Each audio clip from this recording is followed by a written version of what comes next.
If we got a treat for you today, imagine growing up knowing your father knew the secret to building the life that you want to have, that you would love to live. Bring something to write with because this is going to be a great conversation with lots of gold nuggets, and you are going to want to be writing down the writer downers and taking action. We'll be right back.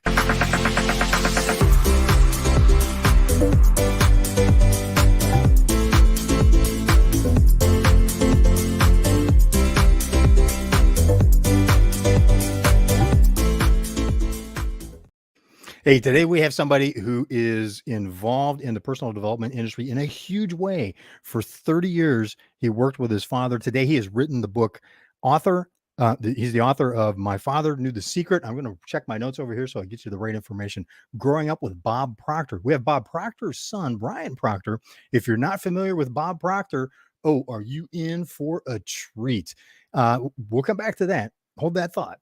Brian Proctor was born in 1961 in Toronto, Ontario. As the same year that his legendary father, Bob, was given the book Think and Grow Rich by Napoleon Hill, directly from the man himself.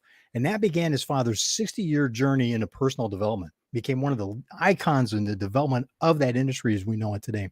For close to 30 years, Brian worked alongside his father. And, he was taught taught with him and as his father taught on some of the largest stages in the world. Now, Brian found his niche in marketing and business development. And in the very early years of the internet, Brian originated an idea to build a list to market to. And that email list, the point was to create value and a platform for his father to share his teachings. This idea set Bob Proctor's campaign up for success by opening the door early to email list building. And that was long before that became really an industry standard as it is today. As an online marketer, Brian was consistently a top affiliate for large product launches with joint ventures and brought in millions in commissions, giving many entrepreneurs their first opportunities with large audiences to share their products and services. Now, Brian attributes his success to the lessons he learned over the years from his father in creating lasting relationships. It's all about relationships, isn't it? And today, Brian is self-employed, lives with his wife, Cory, at the south end of Puget Sound in Washington State. And he's living the dream of a life well spent near the water and enjoying nature at its finest. What a beautiful environment that must be. Brian, thank you for joining us today. Oh, thanks, Jeffrey. I'm really glad to be here. Really glad that you're here. And just, I've been going through your book, and thank you so much for having a download available as one of the bonuses. The first 5 chapters, I was able to get a jump start over the weekend. And I want to ask first about gratitude. I went straight to the chapter on gratitude, and I appreciate that in your introduction, you have a setup in the front. It's like, hey, here's how to use this book. Mm-hmm. And one being go with what resonates. And for me, gratitude resonates tremendously because as I grew and matured and developed personally, particularly through the recovery communities we were talking about pre-show, when I began to experience gratitude, it truly is a profound shift. Could you share some more about how we can develop gratitude, as a habit and help others do that as well? You know what, Jeffrey? It's gratitude is such a underrated thing. We often hear people talk about it, but not a lot of people really practice it. And it's something I learned from my father many, many years ago, that one of the first things we should do when we start our day is to get out a journal and write all of the things that we're grateful for. It puts us in the right frame of mind to attract good into our life because we're focusing on the good. So I've always started my day writing out what I'm grateful for. And a lot of times I would also write in things that aren't in my life yet, but that I'm grateful they are coming into my life. So you can also use it as a way to live into the future of what it is that you're looking for, in your life. Mm-hmm. And it's such an effective tool. And it's a lot of people pass it off. They hear, oh yeah, I should keep a gratitude journal, but that sounds great, but really what's that going to do for me? If you get into the practice of doing it every single day, you will find that your perspective on life and everything that's going on around you will change. It really will. It's a matter of forming the habit and then starting to do it. And once you do it, your days will change. You will change your perspective. You'll start to see a lot more good in the world, and you'll actually start attracting a lot more good because that's what you're focused on. My father always said we attract whatever we give thought to, whatever we give energy to. And most of the time, let's face it, we're giving energy to nonsense. Mhm. I've often Yes. said to people, would you be friends with somebody who talked to you the way you talk to yourself? And that's a really great question. How do you speak to yourself? Question. Yeah. That's, what about in the evening as well? Does it help to bookend the day with? Because I've also heard Yeah, people, oh, you know what? it Also is end your day with a gratitude list. it is a great way to bookend. I personally practice it primarily in the morning. Okay. Um, I will in the evening. I'll write down the most important things that I need to accomplish the next day, and I'll give thought to that, and I will give energy to all that happened today and all the good that happened. I find that by doing that, it clears your head so you can have a better sleep. Mm, So often we wake yes. up in the middle of the night and we're thinking, oh, I got to do this or I got to do that. But if you already have it planned out, you know what you got to do. You can just relax your mind to have a good sleep that night. And by all means, give thought to the good that occurred that day and the things that you did accomplish, and be grateful for it. It does make a difference. Yes. Coming back to the morning routine, that was something I focused on this year because I based on input I was getting from mentors that I have, including Ken Walls, our mutual friend that introduced us. Um, I was watching what are they doing and looked at what would have the biggest impact on my life and my business. And it came back to if I just change my morning routine, Mhm. that having that groundedness in the morning and starting the day differently could make a huge difference. And I was surprised at how impactful that is. It, Well, what we do in the morning, the first things we do really sets up our day. And if we just are in a routine of getting up, drinking a coffee, having a shower, getting, in the car, going to work, you're just going to be in the same routine every day. But if you form the habit of getting up and then really starting to focus on what you are grateful for, what in your life are you grateful for? And I can tell you, I've seen people that were living a bit of a miserable life. Once they started getting focused on the good that was in their life, they started to see more of it and they got themselves out of that hole. And it sounds simple, and it really is. The difficult part is forming the habit of doing it. Um, yes. and that's it. If you can form the habit of the first thing you do, just take out, even if you don't have a journal, just take out a piece of paper and try to write down 10 things that you're grateful for. Those 10 things might not necessarily come easily. The first couple should, hopefully. um, but then after that, it may get a little more difficult. And it could be something as simple as I'm so grateful for this first cup of coffee in the day. I mean, it can Hmm. be anything. Um, the key is that you're giving good energy. You're starting to focus on what you are grateful for, what makes you happy, what is making your life better. And as I said, the more we can give that energy, you really will find your whole perspective changes in a day. Yes. Well, and you provide exercises in your book and in the bonus companion workbook to actually apply what you're talking about. I love the rhythm in your book where it's like, hey, here's some stories around what your experience has been, what other people's experience has been, how this looks in day-to-day life. Makes it very pragmatic. Here's some teaching. Okay, now let's do some work Right, to apply it. right. Well, I think it's important that whenever you're reading a book that is on self-development, Mhm. so it's not a fiction book. You're reading something that can better your life. Um, it's so important that there is a way to apply whatever it is you're reading. And so when I wrote this book, it was actually my wife that came up with the idea of the consider points. And I thought, wow, Oh, what a nice. great idea.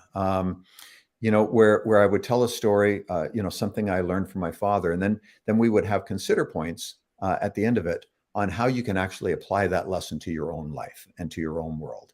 And I think it's really important. The big thing, my father he was always big in the self-development industry. But when the Mhm. movie The Secret came out in 2000 and I think maybe 2006, when that movie came out, it propelled him to a whole nother level.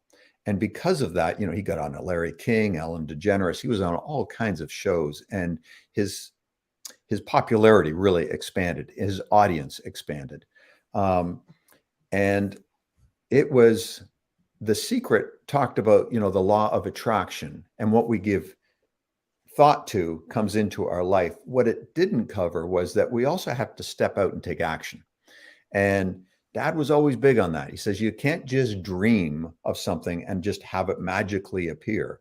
Yes, you need to visualize on what you want, but then you've got to step out and start doing the work. And you need to take action. If you want to bring something into your life, you've got to do something. He was always of the opinion that if you have a worthy enough goal, it's going to be something that excites you, that causes you to get up maybe a little earlier in the morning, and it will cause you to do things in a day that you would never normally do. And that's by Mm. taking action. And when we Yeah. take action on things, that's when we bring things into our life. So when I wrote the book this way, and then bringing in the action steps, it's really how to step out and apply it and use it in your life and in your world at the present moment. Yes. And speaking of action, Zena Crocodile's with us. Hello, Zena. Thank you for joining us. Hello, Zena. And she is an action taker. There you go. She is an action taker. There was something that she was considering doing, and there were several people that are just like going, just start. We'll help you. Tell us what you need. Just get moving. And by gosh, she did. Launch the new podcast around that. And it's like, right, there you go. Off and running. Yeah. Oh, there we go. She just got your book too. Oh, very nice. I just arrived today. You're going to love it, Zena. Well, I have to say, Jeffrey, one of the Go ahead. things that has been so gratifying is, like yourself, you've just received the book and you started reading it, is the feedback I'm getting from it has been incredible. It really has. It's warmed my heart. And, my whole intent with this, I think I've mentioned before, and I'm sure you've heard me say that there's not a lot of money in selling a book. No. And so my intention on this is not to get rich from selling the book. My intention is to get this out into as many hands as possible, because I know it can help you live a better life. And I know that not because I wrote it, but because the book is really not about me. It is about my father and everything he taught me growing up, and what he showed me so that I can live the kind of life I'm living right now. So it really, and that comes through in the book very much too, is you seem to have had an incredible relationship with your father. So I had a very, very unique and special relationship with him. And I realize how fortunate I am. He wasn't just a father to me. He was also my best friend. And he was a business partner. We worked together for probably a little over 30 years, but wow, we just had a really special relationship. We got each other, and the one thing I can always say about my father is that he always supported me in anything I did. Even if it was something he would never have done or he thought would be kind of crazy, he always supported me. He never tried to make a decision for me. It was always about, I've got to make my own decisions on what I want to do and how I want to do it. But he was always there to support me. And, the two of us were morning people. We used to get on the phone like 5 a.m. all the time, because we're the only two that were up, and we would start talking about anything and everything. And it was a special relationship. And I realized how fortunate I am for that. Yeah. And I had a good relationship with my father as well. It had a big impact on me. And, I was sorry to hear your father passed away last year. It's a huge loss for you personally and for the industry. And, it's interesting. My father passed away in 1993. I still think of him every day, and I still continue to learn from him. Mm-hmm. It's just, as a friend of mine said a long time ago, I didn't get it at the time. Now I've experienced it's like the older I get, the smarter my father gets. Right. That's the way it is. You know, I think back to, I had some wonderful conversations with my dad right before he passed away. And um, the one great thing is there's no regrets. There was nothing that was left unsaid. We knew Nice. he was going, so we were able to share everything. And something Dad always said to me, he says, Brian, even when I'm gone, keep talking to me. Keep talking to me. And he says, you know, the answers will come to you in your intuition, that inner voice. If you listen to that and you let your inner voice guide you, you will always do well. And Wow. I've lived that way, especially since he's passed. I've had certain business decisions that I've had to make that Mhm. I have really followed my intuition, and it has led me right. You know, how often we know in our head the right thing to do, but then our thinking mind starts thinking, wow, if I did that though, it might be really good for me and whatever, but you felt it was wrong to do, but you did it. And that always comes back to bite you. If you listen to the first voice that comes in your head, that first bit of intuition, it will never guide you wrong. Yes. And that's a great thing. Why do we, I mean, I've gotten better, and some days I'm better than others. Oh, I still catch myself fighting that though. I know my intuition a lot of times is on track, and sometimes it's not, and I have people around me that help me calibrate. But it just seems to be, is that a cultural thing, or is it Well, I think a big self-doubt? yeah, I think a big part of it, Jeffrey, is that it's not only that inner voice, but then it's the people around us, and it's other people Mm, trying to influence us to do things. Um, you know, so often we're concerned about what other people will think of us or what we're doing, and we base it on their approval rather than what we know is the right thing to do for us. And it's really all about awareness. And the more we're aware that this is going on, and the more that we can rein it in and follow that inner voice, the better life we're going to live. Because let's face it, as much as we like to think other people are thinking about us, they really aren't. And so you true. know, they're so busy with their own life. They might think of you Yes. for 5 minutes while they're with you and give you their opinion on something, but then it's, you know, it's gone. So Mhm. I think if we can listen to our inner voice, we will live a better way. We really will. Yes. And we also have with us, I wanted to say hello to Jose Garza, who is in Fresno, another entrepreneur that's making stuff happen. He's a very action oriented individual. Hello, Jose. And thank you for sharing it, Jose. Appreciate it. Yeah, you know, I'll tell you one of these other things, Jeffrey, that just hit me while we're speaking. Mhm. When I talk to my father early in the mornings, and I talk about it in the book, you may not have seen it yet, but we did something that is really unique. And this kind of is along the vein of gratitude that you wanted to discuss. When we get on the phone at 5 in the morning, what we did was we would start talking good about people behind their back. Um, Oh, and we would pick somebody, and then we would start talking about all their great qualities and what a good job they're doing, or you know, whatever that was. And it was just Dad and I. This other person was never involved. And it's a form of gratitude when you think about it.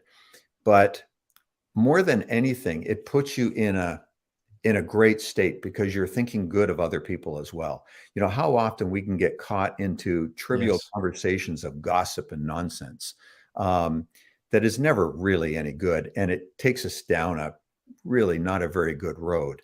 Whereas if we can change that conversation and start to get focused on the good in people and talk good about people behind their back, um, it's amazing what can happen in your world and with your relationships. Yes. Yes, indeed. And I have, you made me think of something as well, but Eric Flournoy is joining us from Houston, Texas. And he's somebody that talks good behind people's backs. I I had like a that, chance. Eric. I was in Texas and I had a chance to get together with him for brunch, and face to face, he's exactly what I got to know over the internet for a couple of years. That's awesome. Eric, thanks so much for being with us today. Um, I was visiting my best friend, who we've called each other's parents mom and dad for years, and was in the kitchen with his mom. Both our wives were out doing something together, and So we were pretty newly married at the time, and I was talking to Gracie about my wife Alice, and just kind of talking her up, and she had this Southern drawl, and she was just, it was so funny. She goes, "Well, imagine that. Listen to how you're just talking all nice about her. She's not even here to hear you say it." It's kind of teased me. She goes, "Steve, my brother Steve, he's like, Steve, did you hear that? He's just talking all nice about it." Well, And you know what? There's a lesson in that, Jeffrey. If yeah. if you talk good about people behind their back to other people, do you know their opinion, the person that we're speaking to, their opinion of you is going to be so much better because they're going to think, wow, I wonder what good he says about me when I'm not around, rather than the other way, That is such a great point, and it reminds me of someone that I was talking to once that is a coworker that was just negative about everything, and they were talking about somebody, and that occurred to me, going, if this person's talking about this like everybody else, I know what they're saying about me. I really don't want to spend time around this person. It's just not healthy. That's right. It's like, wow. But it is, what do we say? And something else on the gossip trail that I found, part of that negative cycle that I experienced, where I was trash talking somebody about something, and it got to a certain point, and I caught myself saying, "And what really bugs me about that person," and it's like, there it is. The real problem is now I've got something I have to go work on, because I know if it's getting under my skin, if there's something about them that gets under my skin, much as I don't want to admit it, that means I need to go work on that, because somehow that's presenting it's a character defect that I'm carrying that I need to work on. And it's like, okay. I would agree with that. Yeah. But you also write about forgiveness in your book, which resonated with me, because I've had a few conversations over the last couple of years with people where they're just hanging on to something. And I had when I was younger, had a profound experience with forgiveness, and understanding that really there's a phrase, and I'm paraphrasing from what you wrote in your book, but one of the quotes, I think, from your dad talked about, it's like, how free do you want to live? And it really ties into, are you willing to forgive? And I realized that I had a fundamental misunderstanding of what forgiveness was all about. Well, I can remember the conversation. I remember where I was sitting. When I first started writing this book, Jeffrey, my father was alive. And so he loved that I was writing the book. He didn't know what I was going to call it yet, but he loved that I was writing it. And I can remember asking him specifically about forgiveness, and he really gave me some great meat that I added into the book. And one of the big things he said about forgiveness, he says, we don't forgive to let the other person off the hook. We forgive to free our mind, to let go of the blocks that are holding us back. Most of the time when we're holding somebody else at fault for something, or they've done something to us, it creates a block within our own being. And they may not even know that they've done that to you. Yeah, exactly. They're not being harmed by it. They're not feeling the emotion. Exactly. And so he was always about, you need to be able to let go and forgive what's happened. Because if you can do that, you will clear the blocks that are holding you back in certain areas of your life and allow yourself to move on. He had a great statement. I used to love it when he said it at seminars. He says, we cannot change the time we got out of bed this morning. And I really like that. Whatever time we got out of bed this morning, we got out of bed. That's it. You can't change it. It's done. And what he means by that is that what's happened in the past has happened in the past, good or bad. And I am not going to say that, we don't have bad things happen to us. I know a lot of people have really bad things happen to them. Very true. Yeah. But we don't need to let those bad things take on and form a part of our identity. We have the ability to release it and let it go, to forgive. And as Dad said, if he had somebody in business that crossed him, he forgave them. He never would do business with them again. Exactly. But he forgave them. He never forgot, but he forgave. And all that is clearing the blocks that you have about that person. And you just hold that person up to their higher good, whether they deserve it or not, and then Hmm. just carry on. Because when you can do that, you release some of the nonsense and the circle things that go on in our head that are holding us back or that become part of our identity.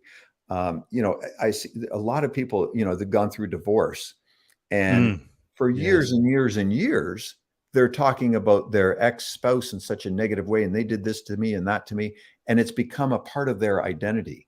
Whereas if they could just let it go, forgive, don't forget, but forgive Hmm. and carry on, it opens your heart up and it opens everything up for a better world. Yes. Because I realized that because of some of the unforgiveness that I was carrying with me, Mhm. prevented me from really building solid, enduring relationships with other people Right. because I was bitter about, I was carrying, unwilling to forgive some events that involved a couple of people when I was younger. And it's like, you know what? I'm not. What I'm hearing is an echo of what I learned as well, or I guess what I learned is an echo of what you're saying is it's not about approving of the behavior. It's not about signing off, validating it, or saying that it's okay, or pretending like it never happened. It's just freeing myself up to go, you know what? Like you said, I'm not going to let that be, I'm not going to let that control my identity, who I Right. am and how I behave towards other people today. Because now, bad moment looking in the mirror going, you know what? All these years later, it's actually on me Right. because now I'm having behavior that is not serving me and other people well as a result of my unwillingness to forgive somebody for something that happened in the past. Right. And it does. It creates blocks in your life that won't Oh, let you move forward. And mhm, the big thing, Jeffrey, is many times there's things that we need to forgive ourselves about. There's things that we've done in the mhm. past that you think, oh my God, I wished I never done that, or and you berate yourself and you berate yourself. And it's like, my father said, you can't change what's happened in the past. If it's happened, it's happened. And sometimes forgiving yourself for some of the things that you've done, again, will free you for a much better life. It will. You just got to clear those clouds, the stuff that's holding you back, because most of the times when you can't forgive, you've created a block that's holding you back from so much good. And if you can just find a way to let it go and let it Yes. go. Um, And it seems I'm so glad you touched on that or you brought that up. This self-forgiveness, which seems to be something that it's an ongoing challenge for me. And it seems to affect a lot of people and really warps behavior. I know it does with mine. It's just like mhm, if the harsher I am on myself, that comes out in and how I build relationships and interact with other people as well. mhm. Well, and I think the So, big key is really getting honest with yourself. I'll give you a personal example. I was in a relationship many years ago, and I wrote this, and it was I was with somebody that really hurt me, and I was I was I was not I wanted to leave the relationship, but I didn't leave because I felt I needed to do everything I can do to make it work, to prove that I did whatever I could. And that's what I reasoned to myself. And I carried on for another 2 years. And that was a big mistake. When I really got honest with myself, the reason why I hung in for so long was because I was worried what other people would think. I think, oh, there's mm, Brian again. He bombed another relationship. yep. Um, and I didn't want them to think that. And so I hung in for the wrong reasons. Well, for a couple of years after that, I was beating myself up for hanging in the 2 years. And why would I do that to myself and torture to myself? And so I had to forgive myself. And I did. It was just this, sometimes you just got to write it out. Take a page in the morning and just write it out, write it out, write it, get it out of you. And, the more we can release of the negative thoughts that we're hanging in, even against ourselves, the freer we will become and the easier things will be. And then we stop living that mental loop that keeps circling in our head. And it really, it's a good thing to do. It's a good thing to do. Yes. Yeah. Yes, indeed. Yes, indeed. Eric Florno has another comment for us. That's good stuff. Out of the abundance of the heart, the mouth speaks. There you go. It is I like so that. true. Yeah. And thanks for sharing with your community, Eric. We appreciate it. But it's just what's in my heart comes out of my mouth eventually. No matter how hard I try. That's right. So make sure it's good. Yeah. Or just as as both of my parents when I was a kid, they're just like, "Oh, look, if you don't have something good to say, just don't say it." And I've come to appreciate the wisdom of that as an adult, or as my wife and I like to say now, not my bus. Thanks. I'm not going to ride that one. That's right. Yeah. I like that. That's a good statement. So, another thing I appreciate about your book is it speaks so much from experience, and you talk about, look, here's what I do. Mm-hmm. And all too often, when I'm reading something, or even when I'm listening to how I'm communicating to somebody, it's like, am I coming from a lecture perspective or an education perspective, or am I really talking to this person, from the heart and saying, hey, based on the reason I'm saying this, or the reason that I'm offering this piece of advice is based on this experience I had. This is where I got that. And that's always seems like that carries so much more power when we have someone, a personal experience I had years and years ago where someone goes, here, help us clean up. I'm like, no. And he's like, look, won't ask you to do something I'm not willing to do myself. Hand me a mop. Right. And they're going, yeah, couldn't argue with him. Right. And I heard a retired Navy SEAL say, I never want to be the guy that gets to be so important that I can't sweep the floors. Right. Well, when I first started thinking about writing this book, my wife and I were talking, and this was probably 4 years ago. And I said to her, I really feel a need to start writing, some of my experiences, but I wasn't quite sure how I was going to do it or what I was going to say. And she said to me, Brian, just write about everything you learned from your father. And I thought, boy, that makes complete sense. When we would hold seminars, we have all kinds of people in the room, with thousands of people. And every seminar, I was always asked, what's it like to be Bob Proctor's son? That was the number one question I got all the time. So it hit me that, that's what this book is all about. This book is what it's like to be Bob Proctor's son. And I wrote it in a way that I shared all the secrets, all the lessons, everything that he taught me right from when I was a young child up until I was 60 years old, when he passed away. And so I was able to write everything that he taught me that I could use to apply in the world. And I thought there's value in that. Bob Proctor was very big in the self-development world, and a lot of people paid a lot of money to come and see him. And this was my opportunity to kind of carry on his memory and his teachings in a unique way, that you'll get to read it from the perspective of somebody that was closest to him, and how he wanted me to live, and the things that he taught me so that I could live a better life. Those are going to be good lessons. He's going to teach his son the very best of what he knows. And so I had fun doing it, and it was fun to do it in like you say, in a way that I could tell stories, and then I would share how that story helped me and point out how it can help you and how you can apply it in your life so that you can right today start living a better life. Yes. It was a lot of fun. It was a lot of fun doing it. Well, and you also mentioned, if I'm remembering this correctly, this has affected now 4 generations in your family. It has. Well, when my father first got into this material, he was really the first. And this is, you mentioned it in the introduction, back in 1961.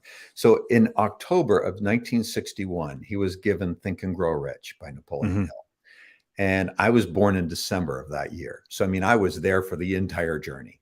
And, he was the first in his family to kind of step out and bet on themselves.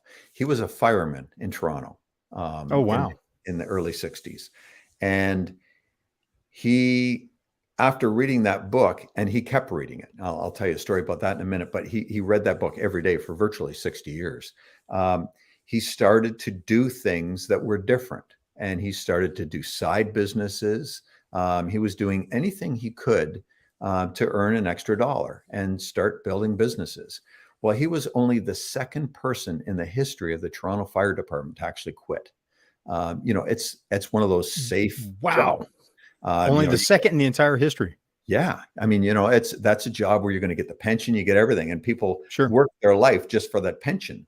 Well, retire relatively young as well. yeah, but he discovered really early that if he applied himself, he could earn far more money than he'd ever earn on the fire department. And that's what he started to do. Well, then he decided he wanted to teach this. What changed in him, he thought he could teach other people. So, from him, he started teaching to myself and obviously to thousands of people around the world, or millions of people. But then, it gave me the ability to teach my own children, and now my children are teaching their children.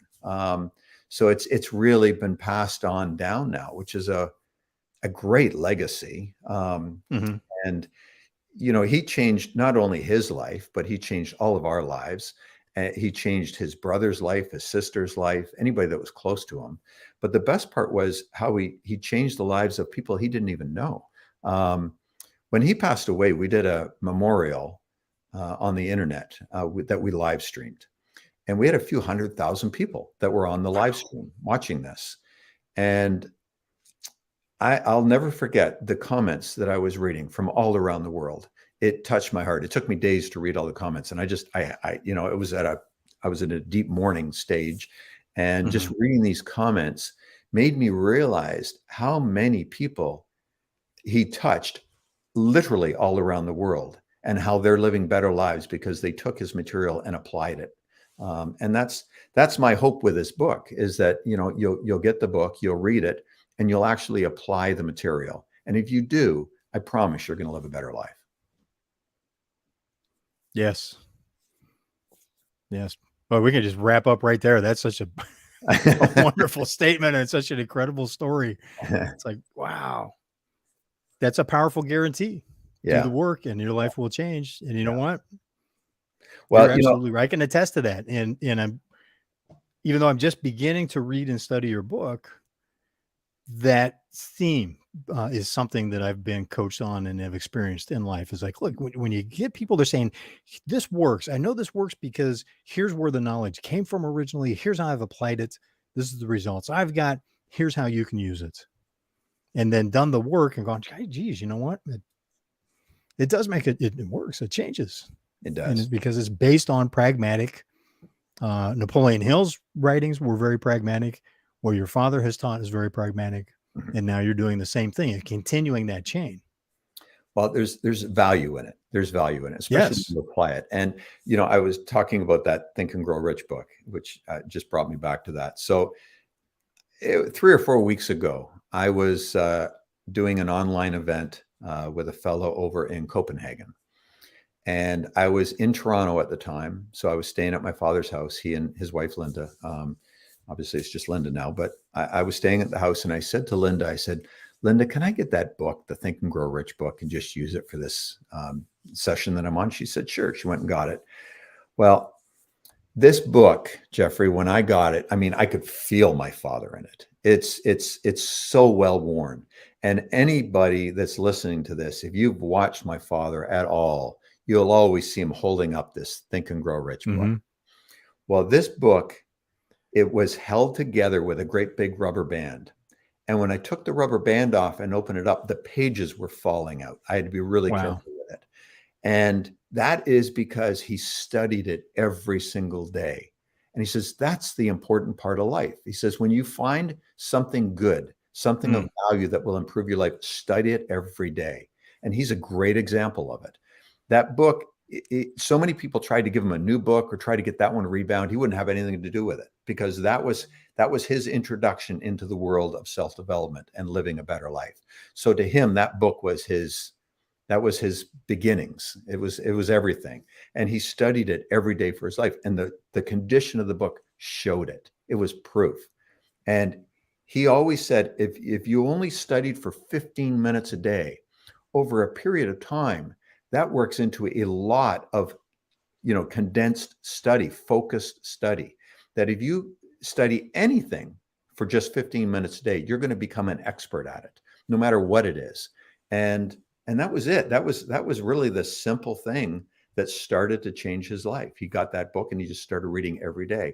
And any good book that gives you ideas and ways to live a better life, if you just study that just a little bit every day, it's going to get in there, and Mhm. you will live a better life. I mean, I know you're seeing it. Yes. Jeffrey, we've talked before this, and you talk about the things that you study and how you're living a better life now and how your life has changed over the last 30 years. And it's because you actually stepped out and did the work. Yes. And one of the things that I liked, just seeing that now you're teaching that as well. Your father was like, look, the repetition is important. You're teaching that as well.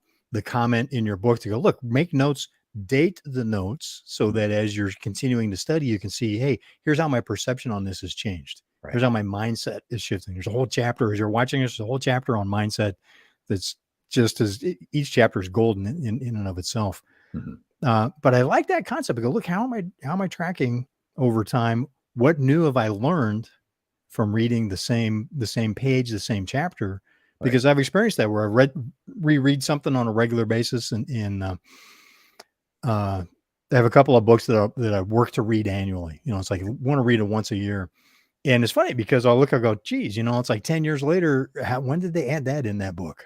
You know, Well, it's like, is this the same book? It's the same book, and I never saw that before, and I've read this how many times? what the interesting thing with that is, I always found that at my father's seminars. He was always teaching the same thing, and I went to Yeah. thousands of them. Books, seminars, all that is, you can read the same thing, but you'll see something different every time because you are different every time. A year Yep. from now, you're going to be a completely different person living a different life in some form or another. So when you read it, you're going to be looking at it from a completely different point of view. So it will have new meaning for you. And that's the key. It's, that's, Dad always said that you can never study something too much. You just can't. And Mm.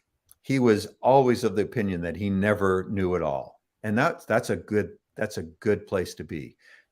He studied up until the day before he passed away. He was Wow. still studying because he knew he didn't know it all.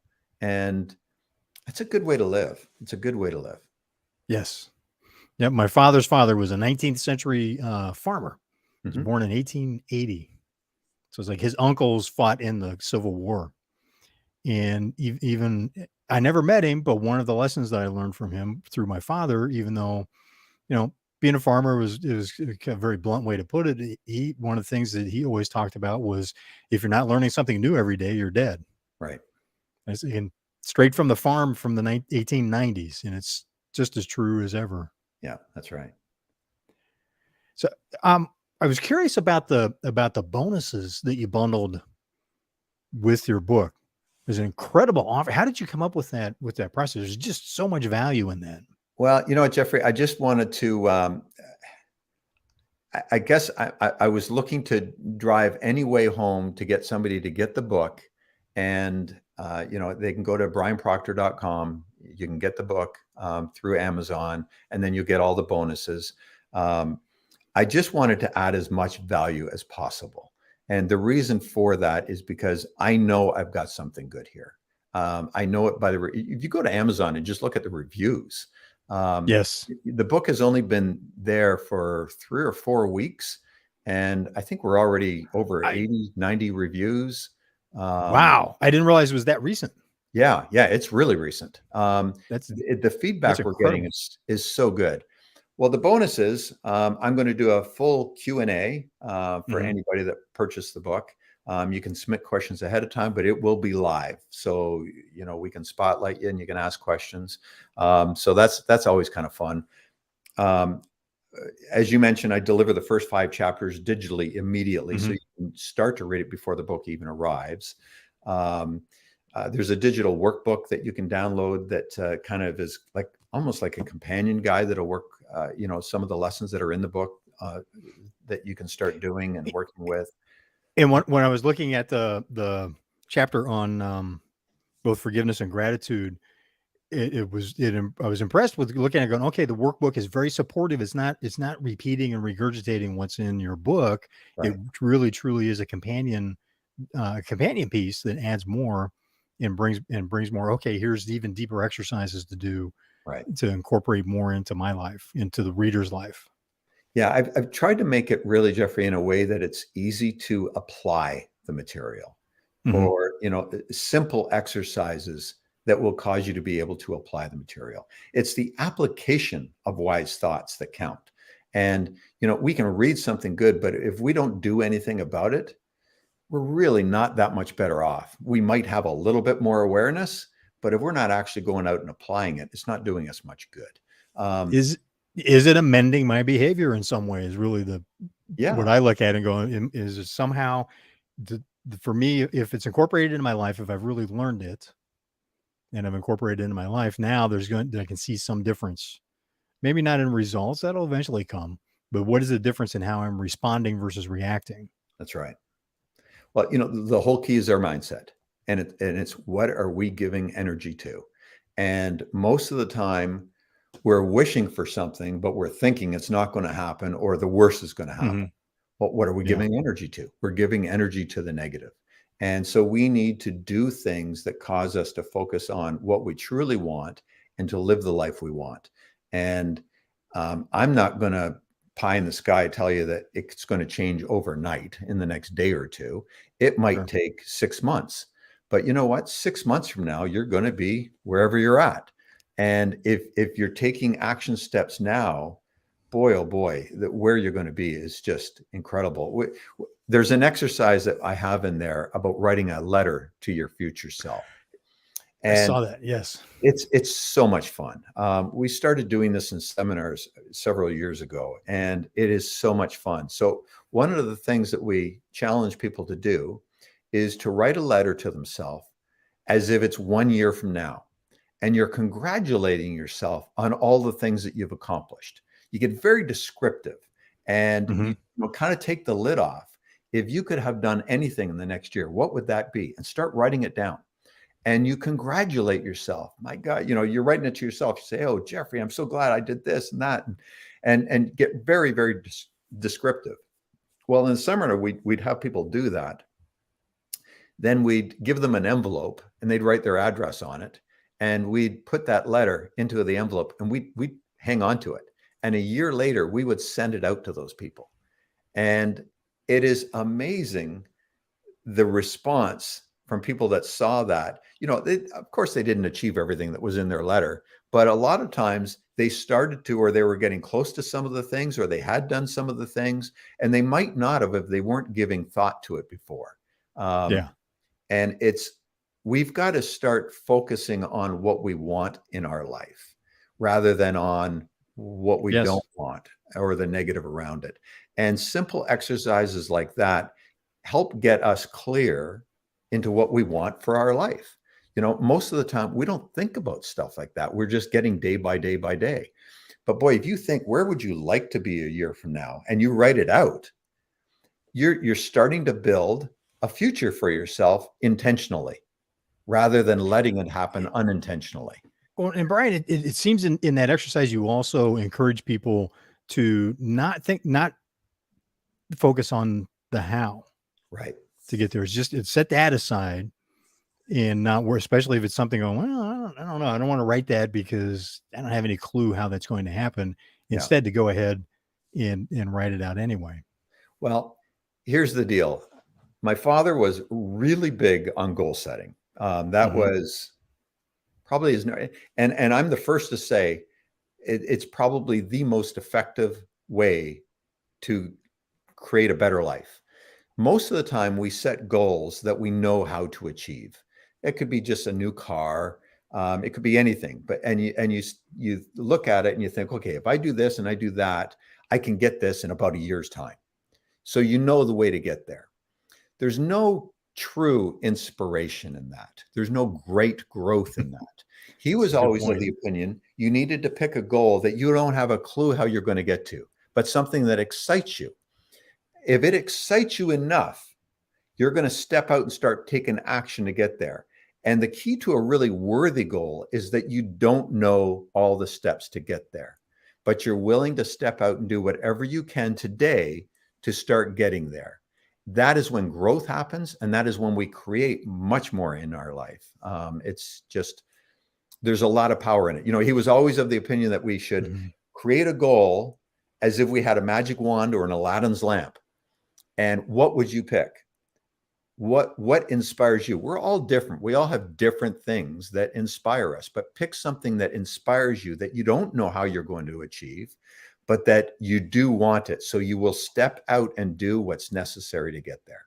And when you get a goal like that, the most important thing I can share is don't share your goal with everybody, because some people will knock you down. And in the beginning, you're more vulnerable to getting knocked down. So only share with people that will truly support you. There is many times I've had a big goal, and the only person I shared it with would be my wife and my father, because everybody else would knock me down. They would think, what do you think? You're going to actually do that? You're nuts. And you don't need energy like that. So until it's anchored in and you're on your way, a lot of times you don't even need to share it with anybody.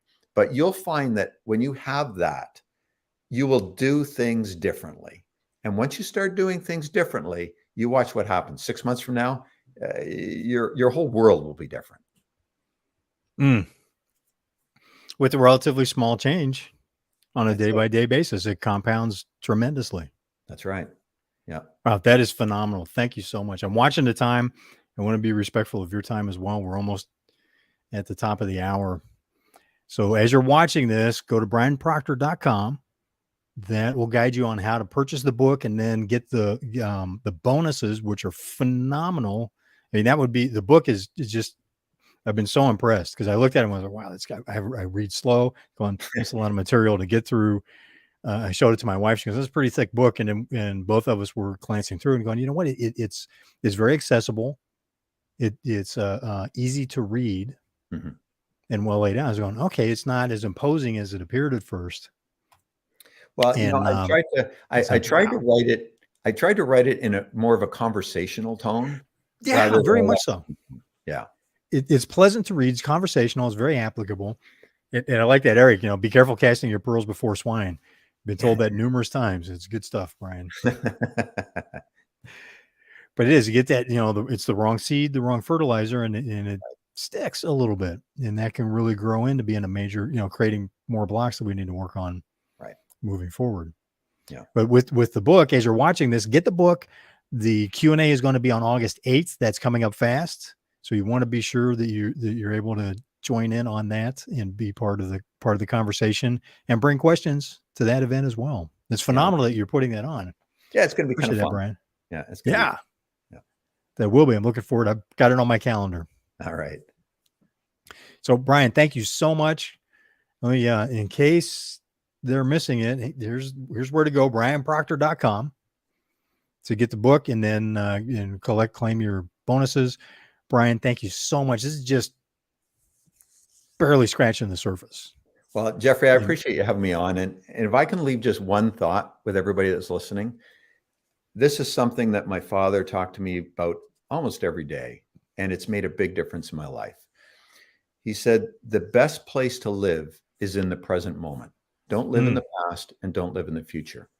And if we can be the best version of us every single day and in every single moment, we'll treat people around us better, and we will attract better things into our life.